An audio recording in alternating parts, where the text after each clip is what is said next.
my name's Shakira Martin. I'm the NUS Vice President for Further Education, and I'm here to stand in solidarity with all the other organisations to oppose all forms of cut that the Tory governments are making.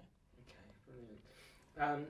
In terms specifically of education cuts, and we've heard announcements recently about FE colleges affecting adult and further education. Could you just say a bit more about that for people who might not be informed of the situation? Because I think it's an often neglected area, a really important area of education.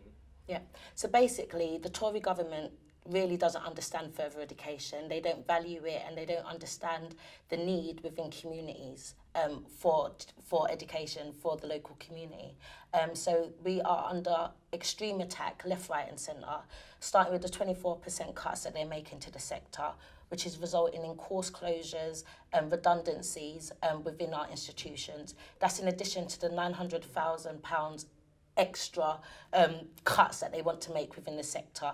This is before the spending review, which will be announced in a few weeks' time. What are the stories that you're hearing from students and teachers at different colleges around the country? Yeah, well, teachers who have been working in their institutions or working within further education for many, many, many years are being made redundant, or they're being deployed to different campuses or made redundant because of closures to courses. So, for example, ESOL is under big attack at the moment with risk of closures and stuff, which ultimately will affect the most marginalised groups of people in society, so black women, international students, disabled students, especially with the issue that's going on at the moment with the migrants coming in. It's even more vital now that we have ESOL courses to be able to educate those people that's coming into the country to be able to contribute back and be able to work and feed their families. Further education has saved my life, and there's 4.1 million other students out there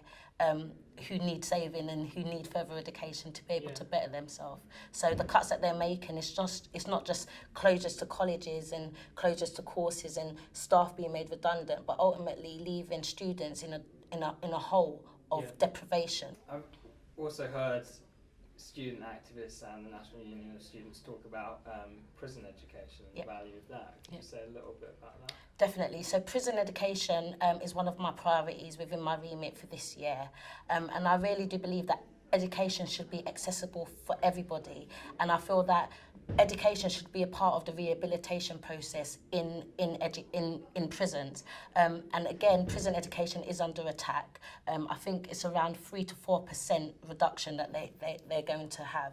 But also there are other issues regarding like if offenders are transferred to different prisons, how that communication channel from them doing a course in prison to transferring to another prison is kept up.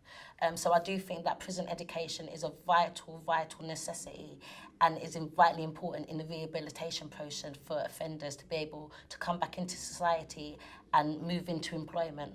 But on the other hand as well, there's work that we need to do about changing the mindset of employers and government to understand that people can have a past and they can change and they should be given the opportunity to succeed. If not, it's going to be a cycle of deprivation again, and people are not going to be able to feel confident to contribute back to society and ultimately commit crimes again, which is an ongoing process. About that, how do you think we kind of go forwards after this in terms of practical stuff, in terms of campaigning? Yeah, I really do think that it's important, firstly, for all of us to unite together. So work with our local trade unions, with our teachers and our students and our local grassroots organisations in opposing all forms of cut to our education sector. But in particular, there is an extreme focus on universities, which is vitally important. But for me, as a FE student, former FE student and a representative for FE colleges and institutions, I just want to remind people to remember colleges, because we are under crucial attacks. And if the attacks that was happening in colleges was happening in universities, there would be a much more stronger movement. The cuts to EMA has been detrimental to people within deprived communities. And I want to campaign to get EMA back on the agenda for it to be more robust and more relevant to the people in which need it the most. What's the kind of spirit that you see education should have in this country? How would you kind of communicate that to policymakers and to campaigners? Yeah.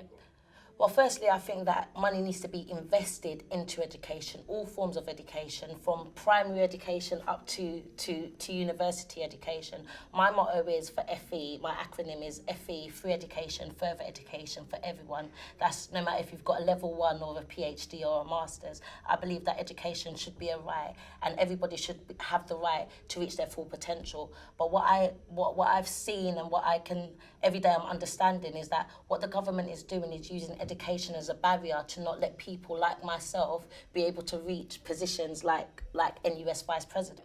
Education should be invested in. The government needs to invest more money into education, all forms of education, from primary school up into university level, because what they're trying to do is using education as a barrier to prevent people from achieving, and knowledge is power. And not until we get education that free for all type of people are we going to see a diverse set of people in Parliament. And I think it's about time that we have a government and a society that truly represents the people of this country, and through education that we can inspire, empower and motivate most of the marginalised people to be able to have the confidence to step out of their comfort zone and reach their full potential.